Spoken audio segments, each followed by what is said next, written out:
Ladies and gentlemen, the webinar will start in 5 minutes. So 5 minutes to the start of the webinar.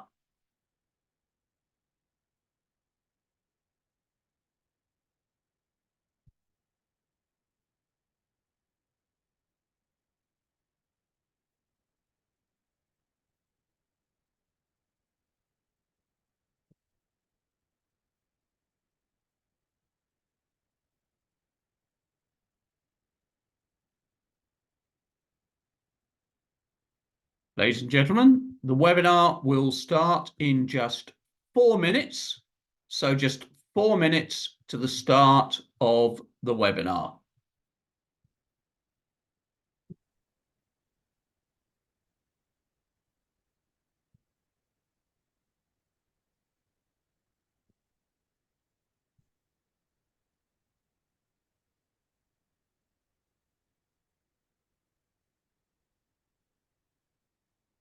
Ladies and gentlemen, the webinar will start in just 3 minutes. So just 3 minutes to the start of the webinar.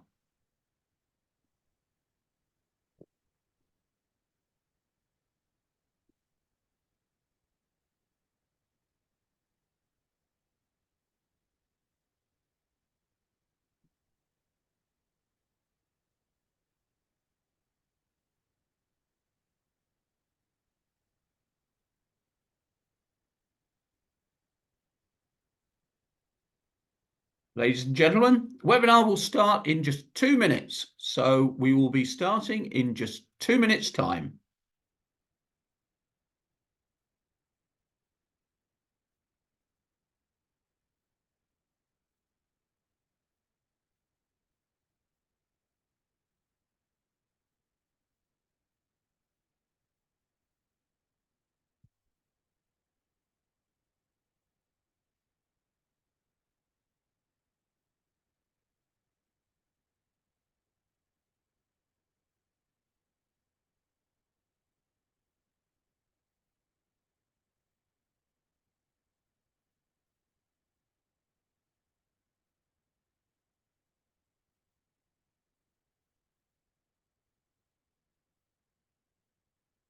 Ladies and gentlemen, the webinar will be starting in just 60 seconds. So 60 seconds until the start of the webinar.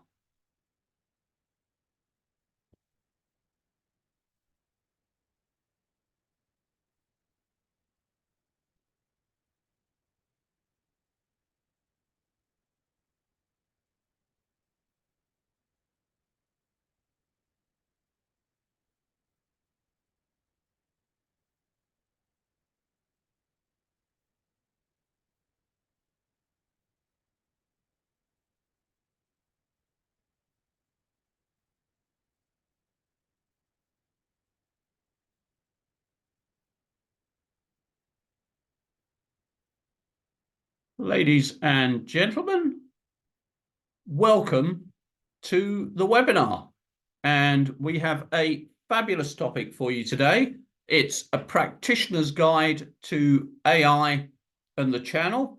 And our panelists, and I'll introduce them shortly, have promised that they are going to share practical examples of how AI is being used and how it's going to be used. So I think we're going to have some fabulous topics, some fabulous panelists sharing their thoughts on what is a very, very important topic. Next slide.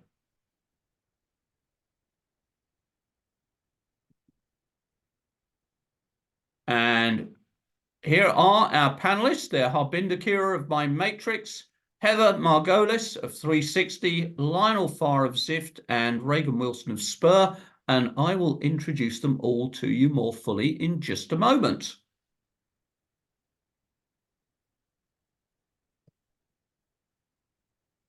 So just a reminder, Channel Focus Virtual will happen on the 17th and 18th of April.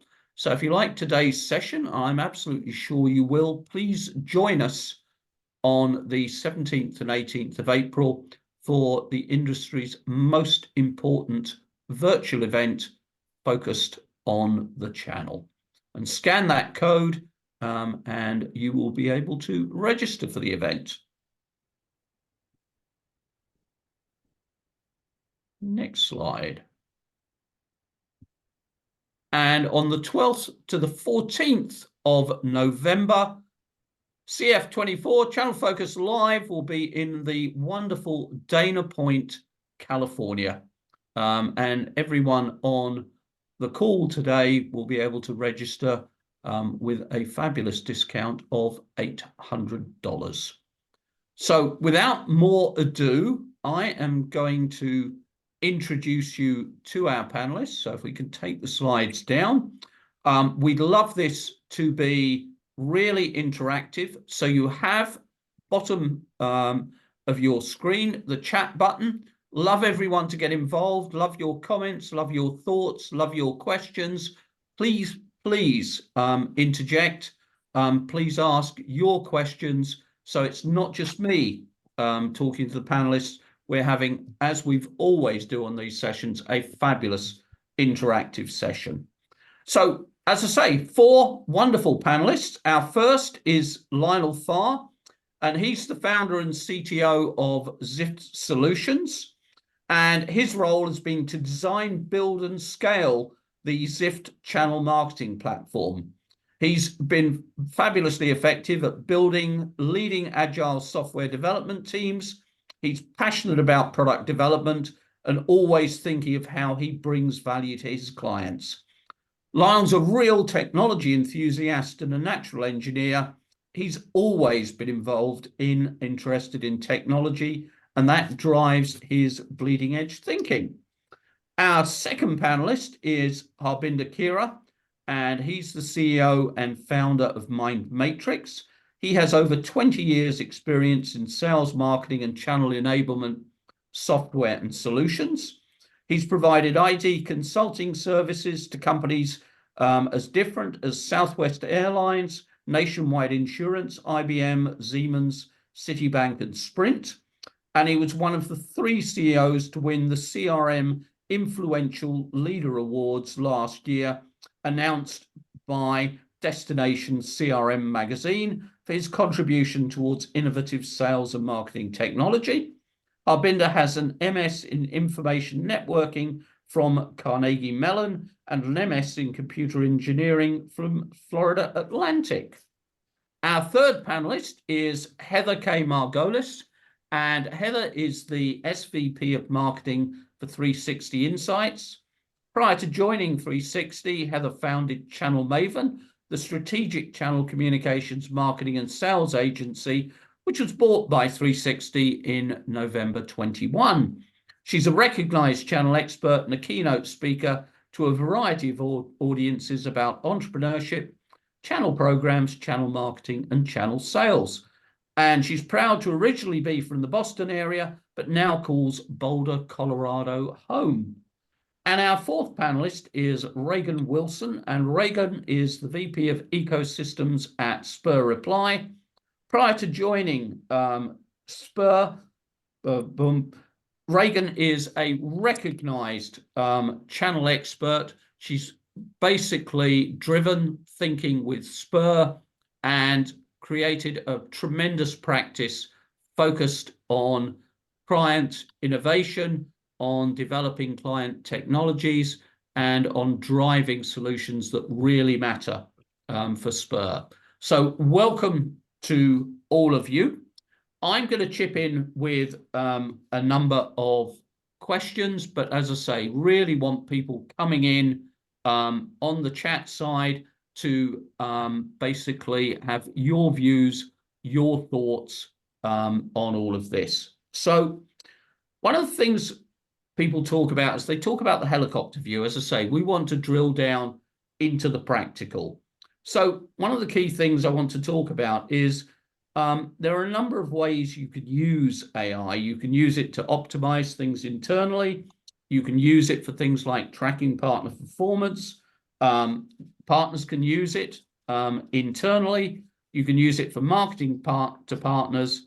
enabling partners to market and sell AI more effectively, and also finally helping partners, very obviously, take AI to market. So Heather, you're front and center on my screen. If we take the first of those and we look at optimizing AI internally, what should people be doing? How can we use AI within our channel groups to improve our performance?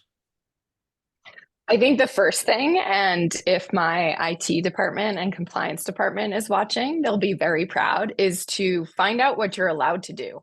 Figure out what, if you are SOC 2 compliant organization, if you have other competencies that you need to make sure that you are abiding by, figure out what the rules are and make sure you're not breaking them. Excellent. Harbinder, internally, what should organizations be doing? What sort of things should they be looking at? I agree with Heather. So I would like to add another point is, personally. So personally that you can use based on what is data that is available in the public domain. So there's no risk because the data is already out there. It's the stuff that you can go on ChatGPT or learn prompt and you can do it personally. Now, the internal perspective, coming back to, there are a lot of different use cases, obviously for your own sales and marketing stuff, content creation, analysis on your Excel document that you have.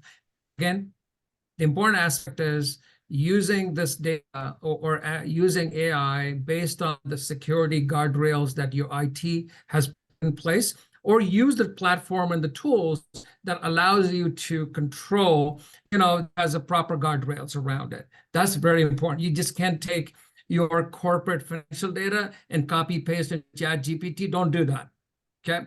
But there are a lot of tools available that allow you to do that. So there are a lot of different internal use cases, again, from sales, marketing, insight, automation, help. There are a lot of different use cases that you can use it internally. Fabulous. And Raegan, I mean, you're working a lot with your customers to help them optimize internally. What are they doing? How are they using AI to do things like making their programs easier to use, easier for partners to interact with? Well, we're seeing our customers leveraging the generative AI to help partnerize content. It's always been a consistent channel challenge, is always been content. And so we're seeing a lot of success with our customers being able to leverage generative AI, private AI, not ChatGPT, to generate the content that they need to support their partners in marketing efforts, as well as in their content creation for their partner portals and their platforms. Excellent. And Lionel, one of the other ways you can use AI is to track partner behavior and performance. What are the sorts of things you can do in this area? That's a good question, Ron. Tracking partner performance with AI. So, following all the guidelines that everybody said about privatization and making sure you're secure and whatnot, you can leverage AI to assess what community is the right community to target, what's the right community to message, what's meaningful in that community or in that region from a marketing standpoint, and really tailor your message to the community at hand. And AI, to go back to the original question that was proposed, I suggest everybody take a look at it. If you're not using AI or ChatGPT or any of the tools, Gemini, I suggest you take a look. Look at what you can do with it, explore with it, ask it questions, ask it, whatever. It's all public domain stuff. Ask it whatever you want and just see what kind of responses you get. That's going to spark quite a bit of interest and ideas for you. And then to further on the privatization of AI, if you do have access to AIs with private data at your disposal, continue that endeavor. Ask it the questions that you want to ask, explore different routes to market, different positionings for different regions. Certain regions have different models than others. So just, explore would be my big takeaway. And if you could let us have the names of those companies and the links after the session, Lionel, I think that would be really valuable for the people on the call, and we'll make sure that we distribute those names and links to everyone on the call. So Harbinder, drilling down into that, tracking, what Lionel's given us some really, really cool ideas. What else do you see your customers doing in terms of using and leveraging AI to track what partners are doing, and how are they actually doing that? So there are many, as Lionel pointed out, there are many use cases. So one is the use case internally, how you use it, but then a lot of external use cases where you enable your partners. So number one is helping partners. Again, you have programs, partner programs, how you automate it, how you provide that inside information to your partners. A lot of times, again, knowledge transfer. So again, use AI for proper knowledge transfer to your partners. That's not just about the partner program. That could be about your products, solutions, whatever services that you offer.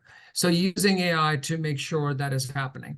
Now, one of the important things that I would say, and that is one use case, there are many use cases from sales and marketing, insight and intelligence that you can provide your partners. But the important thing that I would say here is measuring the performance of AI. So you should have some checks and balances in place when partners are coming in using this AI tools. So make sure you have KPIs in place, how the AI is working for them. But also because you can have a closed loop feedback loop from the partners. They can say, hey, because you have to have a disclaimer. Whatever AI comes back and tells you, it's not 100% right. There's some elements of hallucination happening. So getting the closed loop feedback from the partner that, hey, what is right? If they're thumbs up, thumbs down, are they happy with the response? And going back to your backend and fine-tuning your AI model. The other part that we have seen is, and this is one of the most important thing, is how you ask AI is the key. The questions, prompts, this prompt engineering is the most important thing. You can ask the same question 10 different ways and you may get an answer, different answers. So that is the key, that how you train your partners that ask the right set of questions, or you provide them a set of questions that they can ask. So, and going back, measuring and monitoring it, what has been asked and what is working and what is not working. Okay. And can you give us a couple of examples of specific use cases which were also being asked for by the audience, Harbinder? I'm sorry, Sid. Can you give us a couple of specific examples of use cases, drill down into specifics of how it's actually being used, where it's being used? I can give you one. Sure. Let me give one, then Raegan, you can jump right in. So just one example, one of our clients, as we're doing solutions marketplace. So basically, there's a lot of solution data that is available, and the solution information, they have their own product when the products are coming from the alliance partners coming together to solve that problem. So in this use case, partner can come in with a business problem and say, hey, I'm trying to target CMO in healthcare industry with this business outcome. Find me the right solution that can help solve my problem. So AI can go in your private domain, finding the data set and making sure it summarizes it. And for a CMO is obviously a marketing insight, marketing info, high level, not technical detail, and you can summarize it in a way that you can present to the CMO. So it finds all the relevant data across your ecosystem with the proper guardrails in place. And you can say, hey, translate in German or English or French, it does it for you. So that is a very small use case. So Raegan, go ahead.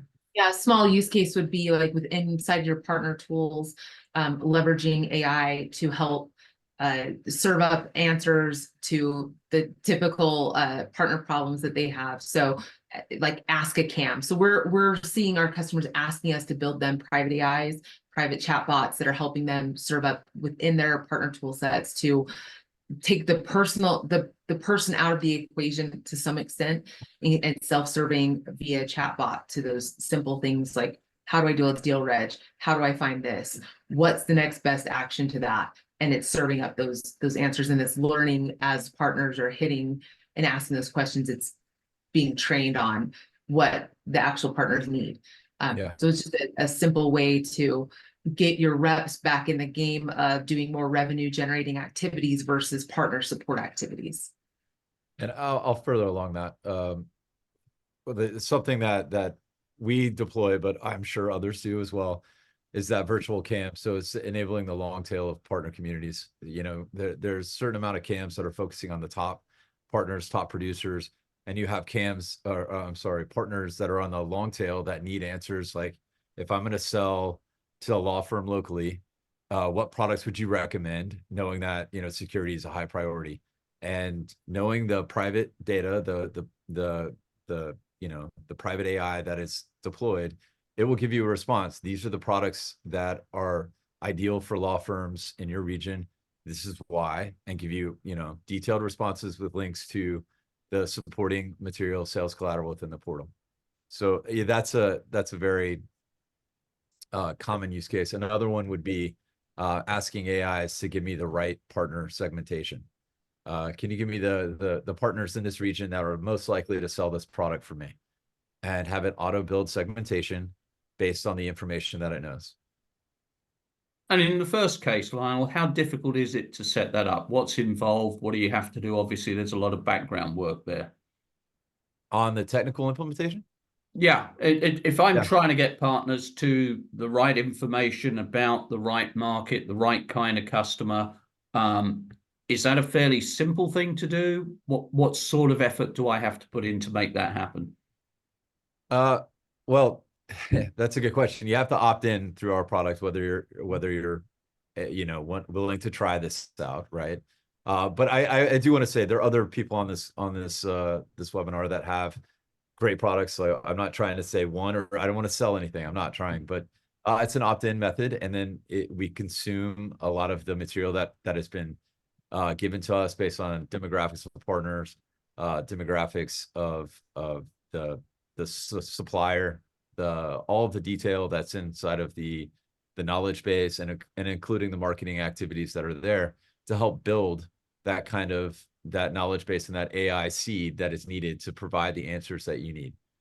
Excellent. And Heather, bringing you into this, obviously you've been involved in partner marketing, and you're noted as one of the experts in the industry. How is AI, beyond just generating content, which everybody knows about, how else is AI able to really impact what you're doing from a marketing perspective to your partners and also through your partners?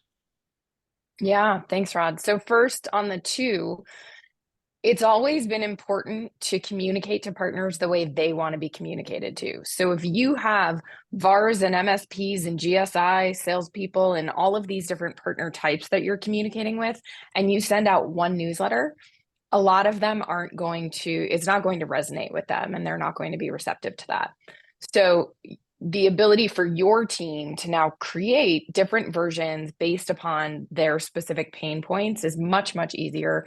It's something the Channel Maven team still does, and we used to do it much more manually, and now it's a bit more efficient, and that efficiency gets passed on to the vendors and the tech companies.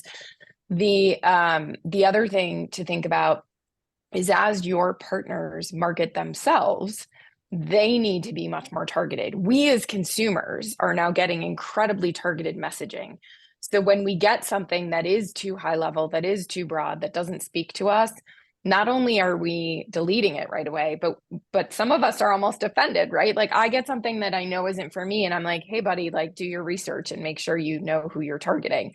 The other thing is, at Forrester Summit last year, June of 2023, the CEO stood up and said, eventually search engines are going away, because instead of searching for something on a search engine and getting 200 different results that you need to weed through and read, people are just asking AI and it's telling them the answer. Now, you have to research it, right? You need to make sure that the answer you're getting is the correct answer. You can't just assume that AI is correct, but it means that your partners need to start feeding information into AI about themselves. And all of your companies need to be doing this as well, right?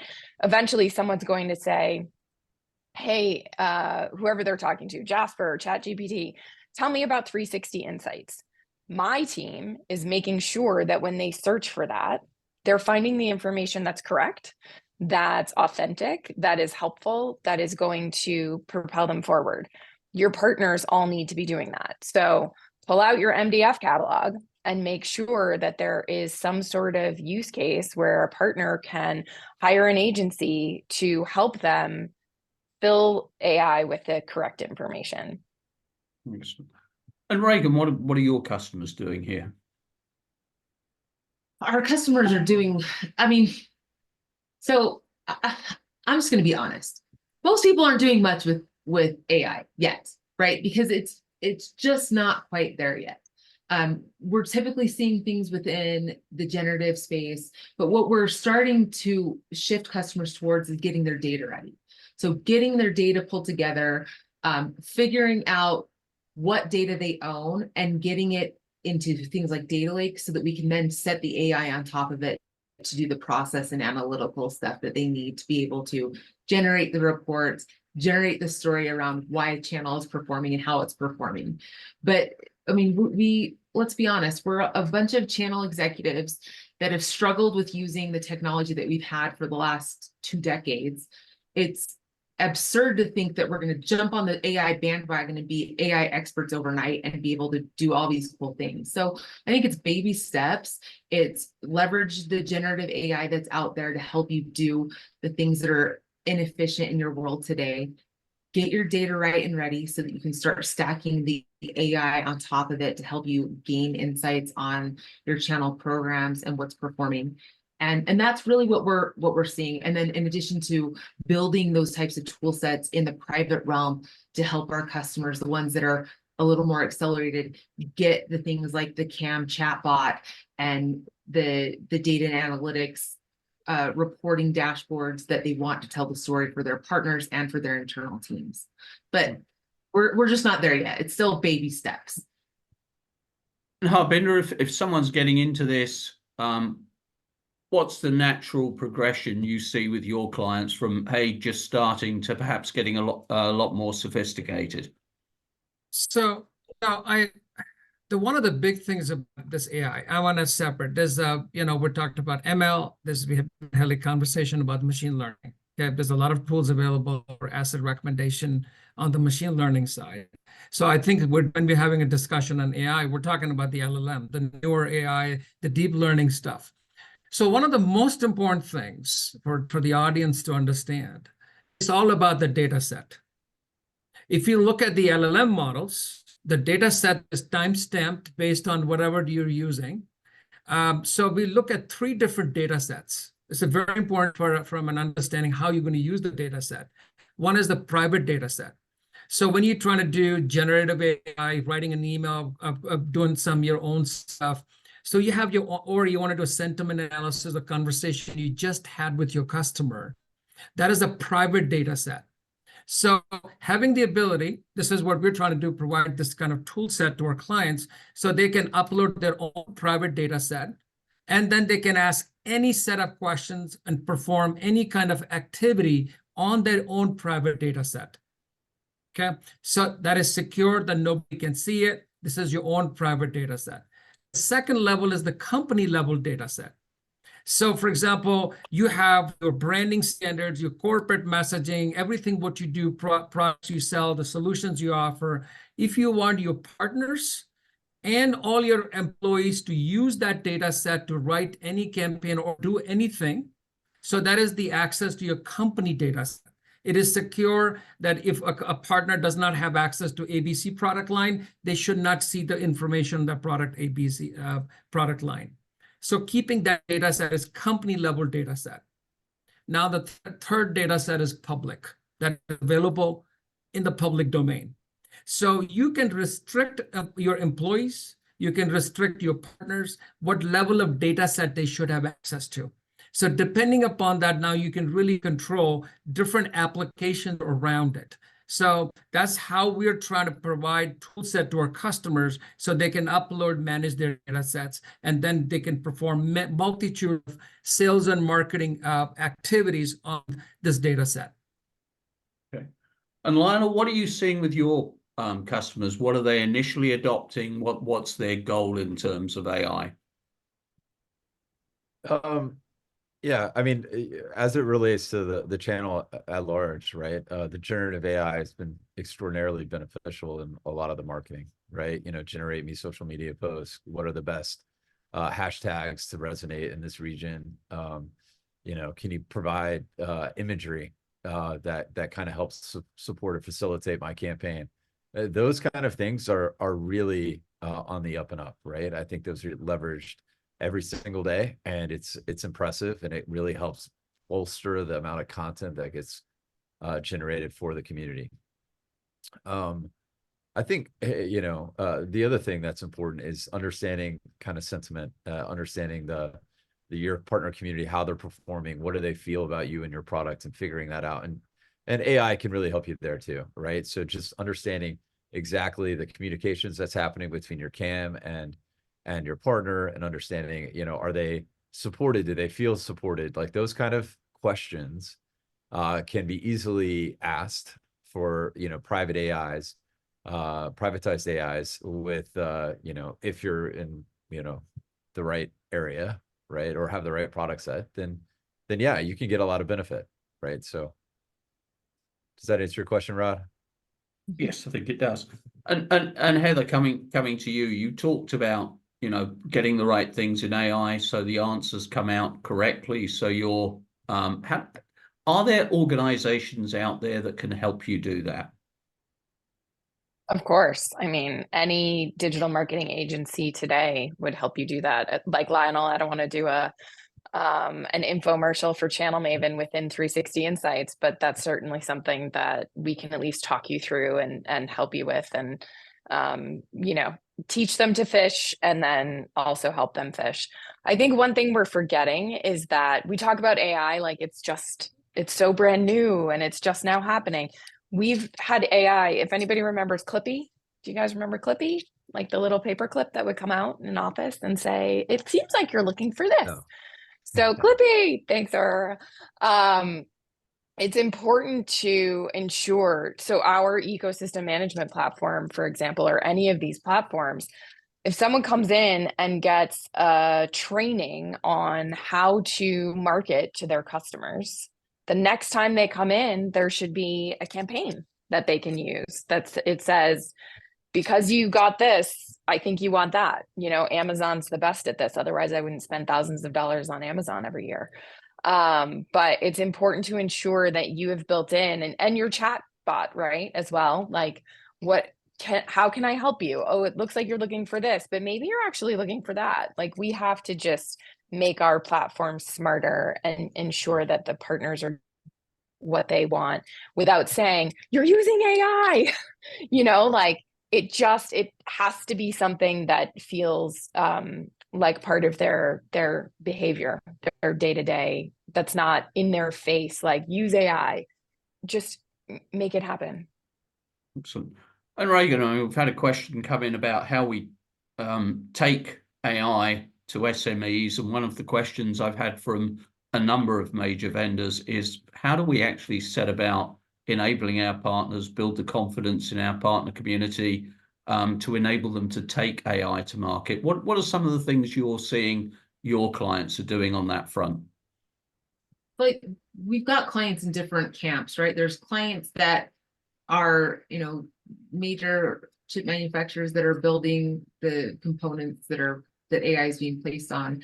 We've got other clients that are on the software side of things that are their platforms are leveraging AI, and their partners are in the thick of it. And then we've got people whose partners aren't even adjacent to it.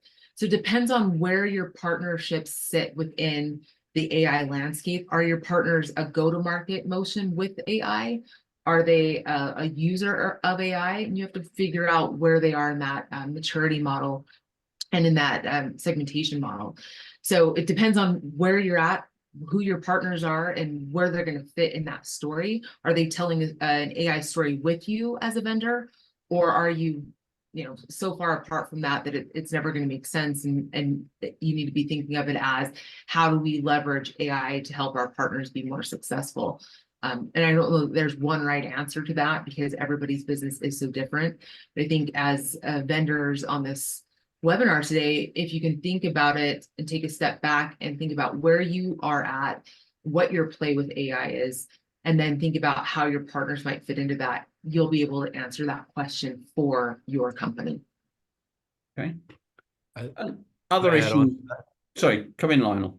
Yeah, I was gonna say, I think training and education is pretty key too. If you're a supplier and you want your partners to leverage AI to market or sell, providing them courses, providing them material, being the partner through that journey to really help those partners engage and leverage AI is not only going to win a lot of favors for them, they're gonna like to do business with you because you're taking that step forward, but it ultimately will drive more revenue for you, right? So you can't, like, everybody needs to move in that direction because that's the direction it's going.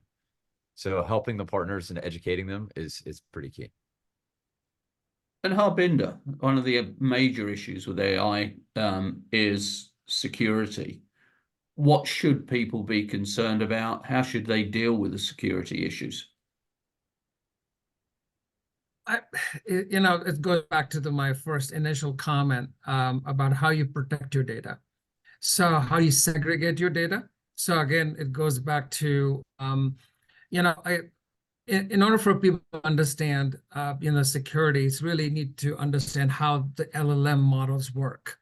So basically, all of these models have been trained with billions of data points, and they've been time-stamped, and some of them are being updated.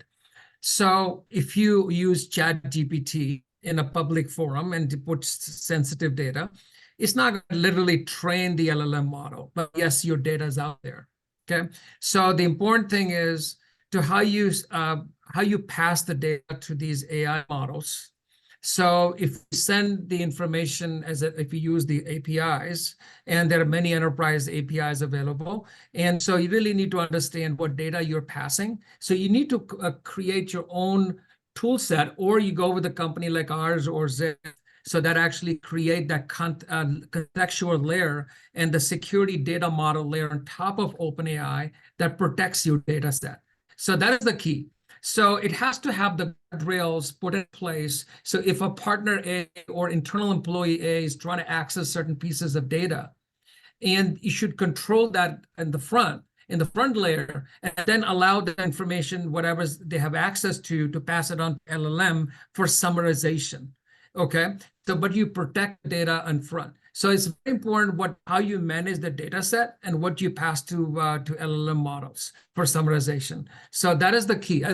Going back, I said it's a private, personal to you, company data, and the public data that is available. So understanding that within the company data, again, you have many different layers: internal users, external users, the partners, geos, how you separate the data set, and that is really the key. How you organize the data set. Excellent.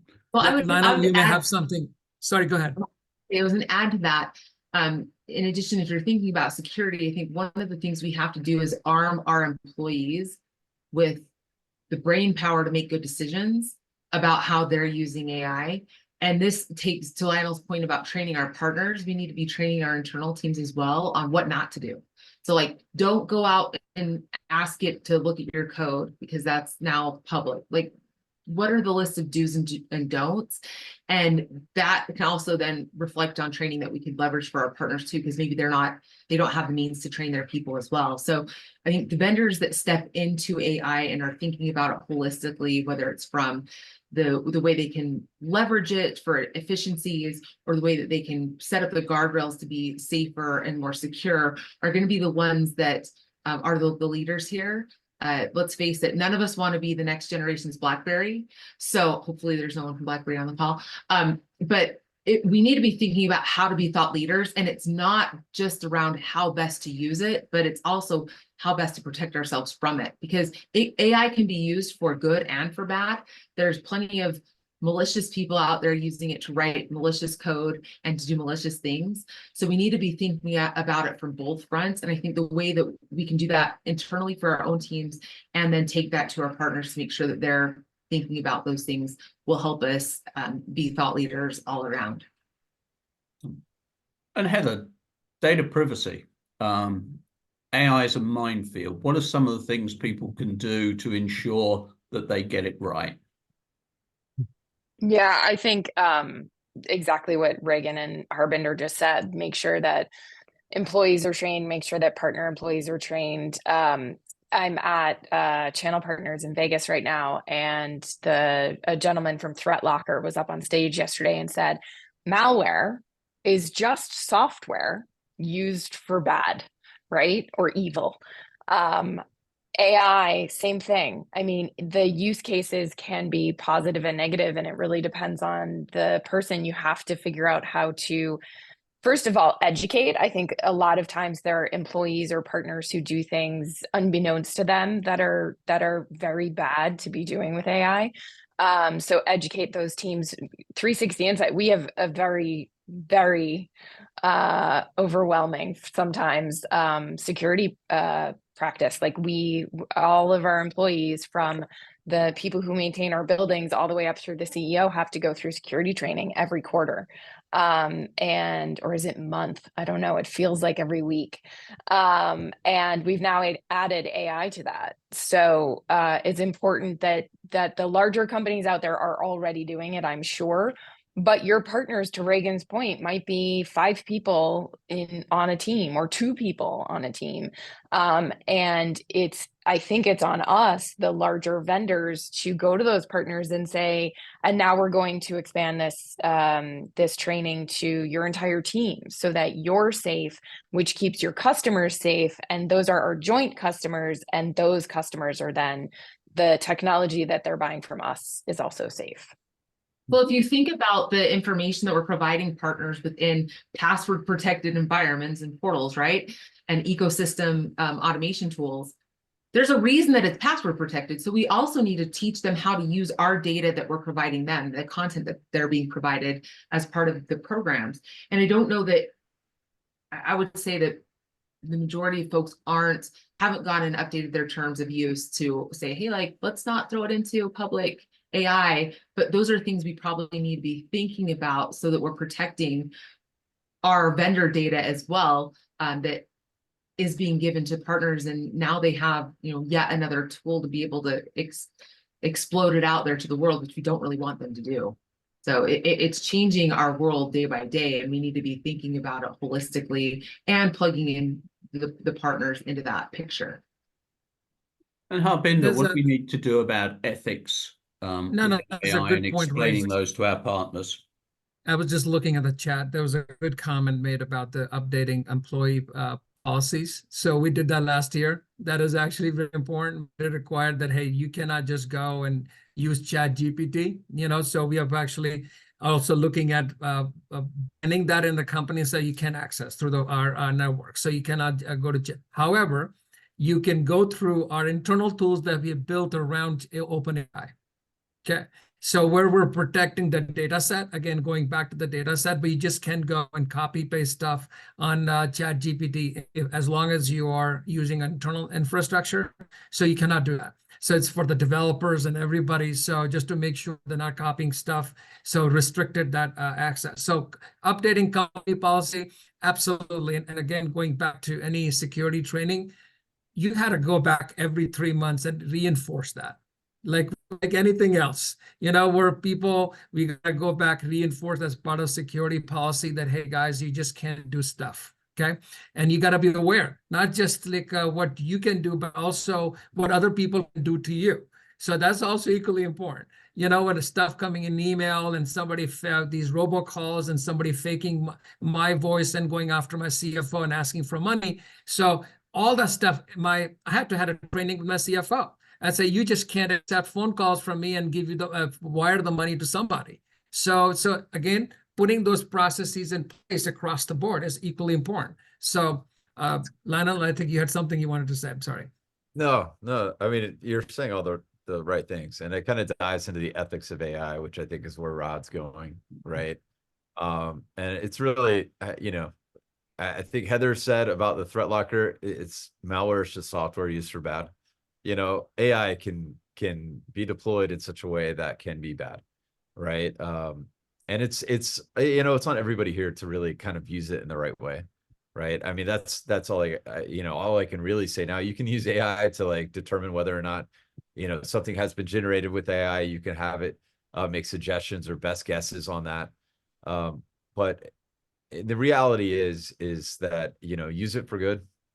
On the ethics side, I think helping partners understand the ethical issues as well, guidelines for training. I mean, we talk about the guidelines for our internal employees and the things that they need to be aware of, the things that they can and can't do.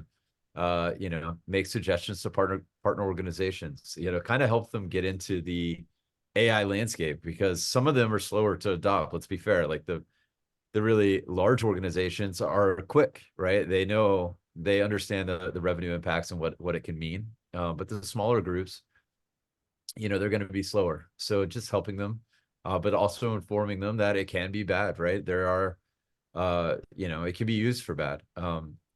That being said, like you know, I'm a technologist. I'm, you know, glass half full, or maybe more than half full most of the time. So, you know, I would always push about the benefits, right? These are the things that can really help, right? Of course, it can be bad, but there are some things that you can do that are great. So, so press on, right? Okay. Heather, any more thoughts on the ethics question? Yeah, I think we all talk so much today about being authentic leader, being an authentic executive, that it's important to ensure that we are still being authentic, that our partners are seeing us, are seeing our channel leaders, are seeing the people that they're interacting with on a regular basis. You never want to sort of put anything in between that. And it's pretty easy to tell. I know there's now software and AI that enables you to detect when something's been written with AI. I think we can all kind of tell. So it's important to make sure that your voice, your partner's voice is still very present, and that we're using AI to make ourselves better. Someone once said, it's not the writers who refuse to use AI, I'm not saying it correctly, are actually the ones who are going to be out of a job. So AI is not replacing the writers who use it, they're replacing the writers who won't. So it's important that we realize that it's here to stay. It's not just a trend. I remember back in 2005 when people were like, social media is just a trend. It's not here to stay. Hey, guess what? So it's important that we're teaching our teams, our partners, to still really be authentic and ensure that it's your voice that we're hearing, even if you just leveraged a little AI to make what you were saying a bit better. And Raegan, I know you commented earlier, but I know we've had conversations. You know, AI is coming. It's going to happen. It's going to be part and parcel of people's careers, and it's also going to put people in a situation where you have those who are advancing because they understand AI, and those that are falling behind because they don't. So what would be your advice for people on the call? What should they be doing so they become really au fait with what AI is all about, and they're positioning themselves within their organizations as the go-to folks to drive their career forward, using AI as one of the tools to do that? I think each of us has to look for the opportunities that AI presents us to optimize whatever it is that we do. Because those who do not optimize with AI, to Heather's point about the writers, they will be the ones that are left in the dust, because those around them that are optimizing with it will be running circles around them. So it's not that our jobs are going to be replaced by any stretch of the imagination, but we need to look for those efficiencies that we can gain with the AI tools that are available to us.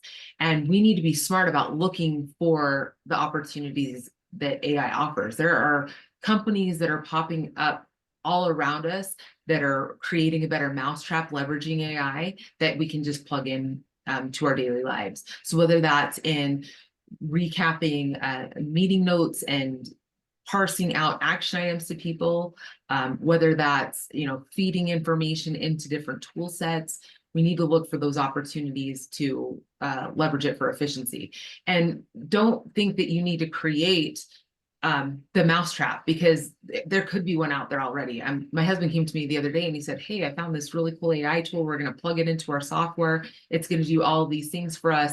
It learns what's in each of our different portals, and it serves it up to the user when they ask a question. So I would challenge each of you to go out and look for some sort of tool that can optimize whatever medial task you do on a daily basis that you absolutely hate. Because there's probably something that can help you do that. And then that gives you back time to to do the things that only your brain can do. And that's what I think we have to do to keep up to date with those that are going to do it even better and faster than we're doing it. I'm just looking for the one that comes and cleans my house and like makes the bed. Yeah, I mean, I don't think that's artificial intelligence. I think that's real physical body I intelligence. think it's a robot. No, I'm I think looking it's a for robot. that I'm just and the one that cooks my meals for me with all the macros and everything. So And Lionel, what's your advice in terms of someone that wants to be seen within their organization as a leader in terms of AI, implementing AI within the channel organization, implementing it with their partners? What should they be doing?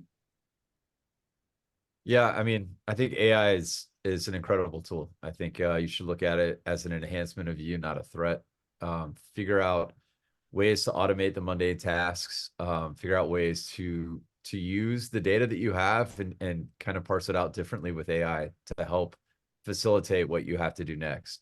I think if anything, it's just going to drive your career forward. It's going to you're going to be amazed by the elimination of the mundane task, and then you'll take it even a step further and have creative conversations, and you'll learn things, or you'll have conversations with AI that will help you get to the conclusion faster than you could before, right? You know, before we used to search in Google and then we'd click on a link and then we'd go back, but now you can really have a conversation and you could say, you know, that made sense, but that didn't. If I took that away, what would happen? Those kind of conversations can give you kind of sparks of brilliance, insights that will help you take the next step forward, right? And so I encourage anybody that is worried about AI in their career to not think of it as anything concerning, but think of it as something that can really help them, can make their life easier, that can make them more creative, that can help them move forward. Mm-hmm. So Harbinder, you know, I'm involved in the channel. I'm intrigued about AI. I'm seeing that we're doing a little bits and pieces with it here and there. Personally, what would you suggest I do to take me from that, you know, sort of, you know, I'm kind of intrigued to, hey, people in my organization are now beginning to ask me, hey, Rod, what do we do about AI? So what are the sort of steps that people can take individually to really get to grips with this? I have a long answer to this. So I want to give you a little bit of background. Yesterday, I had a company meeting. we're down to 9 minutes. And so one of the important things about AI is a disruptive technology. So I advise, as you know, I run a couple of other businesses. So I had a company meeting. I said, we need to think about this AI, using this as a self-destruction, okay, as a business. So the reason I'm mentioning this, because, you know, my other businesses, we use, you know, it's a lot of services companies. We do some real estate, lease abstraction, invoice processing, some of the other stuff. I said, guys, we need to think about how we self-destruct. This technology is here to stay. We need to think about using AI to optimize and make ourselves more productive and pass the savings to our customers right away. So where we were using 5 resources to do the work, we should use it right away and pass the saving that we should cut it down to 2 resources.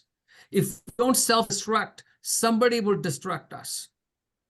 So that is the mindset that I had this long presentation to my employees, that we need to be thinking about as an organization, that we need to innovate and embrace this technology to the fullest.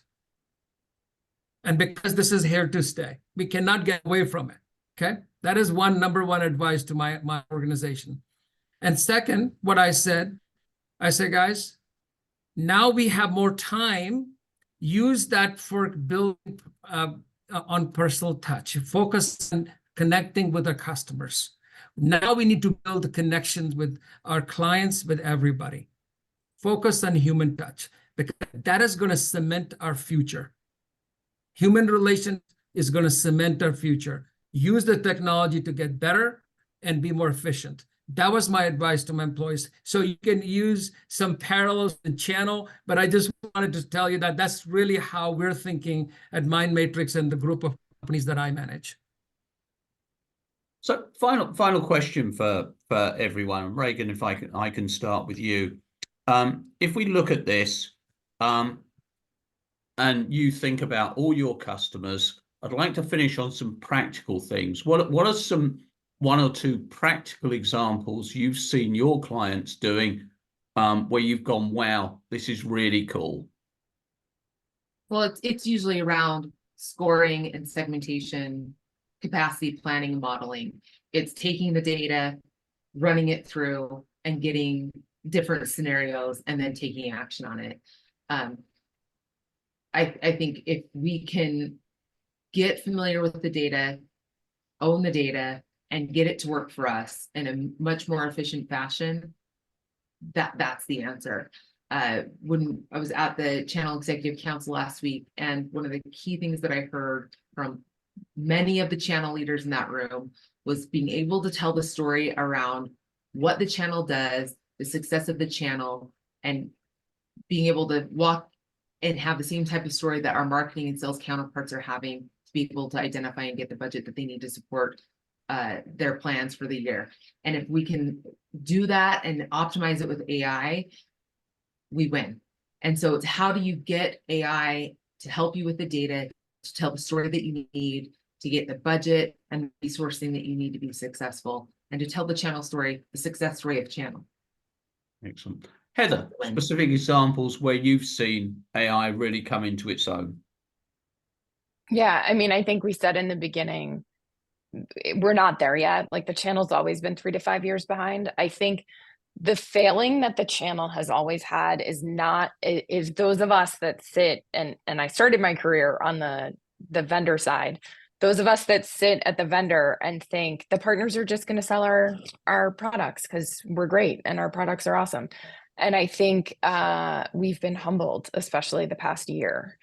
So I would suggest that we leverage AI to understand our partner's business a little bit better and educate ourselves, and not just sit in our, glass tower and assume that if we build it, they will come. That's not what is happening. So it's important that we are leveraging AI to better understand our partners and ensure that they have the resources they need. And we're helping our partners understand their customers a bit better as well. Excellent. Lionel, specific use cases that you're seeing with your customers. Yeah, one that I gave earlier, finding products to sell to a particular, law firm regionally. What exactly would be the product and why? And then taking that next step, right? Which is, can you help me market to them?